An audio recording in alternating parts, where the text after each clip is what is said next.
Once upon a time in the Perche house by Java Architecture in Les Genêttes, France.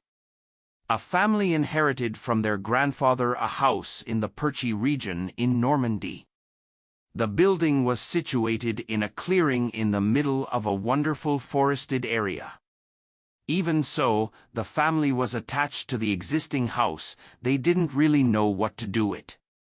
A family inherited from their grandfather a house in the Perche region in Normandy. The building was situated in a clearing in the middle of a wonderful forested area. Even so, the family was attached to the existing house. They didn't really know what to do with it. A family inherited from their grandfather a house in the Perche region in Normandy.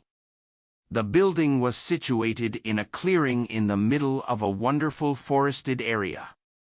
Even so, the family was attached to the existing house. They didn't really know what to do with it. Once we agreed on the program, our main task was to give this Phoenix house a second life fitting the client's expectations, improving the thermal performance of the building, opening the house on the context, adding more bedrooms and a bigger living room, creating outdoor spaces in order to enjoy the surroundings for the most part of the year. A phoenix reborn from the ashes. In order to do so, we decided to cover the building with a wooden skeleton after demolishing unusable parts of the house, the greenhouse and the garage roof. This new structure was conceived to fulfill three goals: creating an extension of the living room opened on the landscape, transforming the garage onto a living space with a semi-outdoor area, unifying the different parts of the building. The living room extension. The west facade of the building was demolished in order to extend the narrow living and to create the parents' bedroom on the first floor. To do so, a wooden structure made of laminated Douglas was built following the existing geometry of the building. The extension is wide open on its west facade, letting the landscape and natural light enter the living room. In order to create intimacy and prevent overheating in the summer, the upper level of the facade is covered with a wooden claustre. The garage transformation. The garage situated on the eastern part of the building was no longer needed by the owners.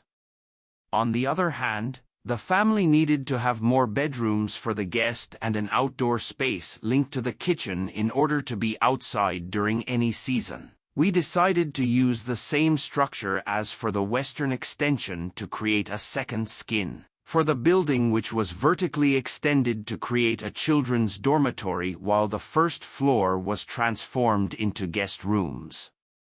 The new structure was implanted in the continuity of the central building exterior walls. Doing so, we wanted to create a semi-outdoor space in order to perceive the ancient garage as a house inside the house dedicated to the guest. This new building is wide open on the covered area linked to the common kitchen. This space was designed to be the second heart of the refurbished house. It can be used for gathering in most of the seasons, but it's also open on the landscape and benefits from natural light created by the glass tiles on the roof and the eastern polycarbonate face. Unifying the building. To integrate the building into the site, we wanted to melt its different parts into the same volume in order to transform the patchwork constructions into one building, referring to a contemporary farm in the middle of its clearing. To do so, we decided to dress the existing building with a wooden insulated structure aligned to the extensions, and to create a common terrace all along the house. The new facade of the main building was designed to follow the rhythm and thickness of the tension structure. This new skin is made of Douglas boxes designed to stock logs, creating a living facade changing along the seasons, and wood stocks. This continuous wooden facade linking their part of the building faces a common deck, which was created to offer an outdoor space for the summer seasons while letting the rest of the site as wild as possible. Finally, to have the roof materials all over the building, we decided to use second-hand tiles for the extension parts of the building, Doing so, we tried to give the feeling that the building has always been here. Preserving instead of destroying. Working on this project was a great experience for us, which proves that any building is worth preserving even if it seems outdated or lacks architectural interest. Preventing destruction shall not be reserved for high-value heritage buildings but applied to any kind of construction. The world is full of phoenix waiting to be reborn from their ashes. They're just waiting for architects to start the fire.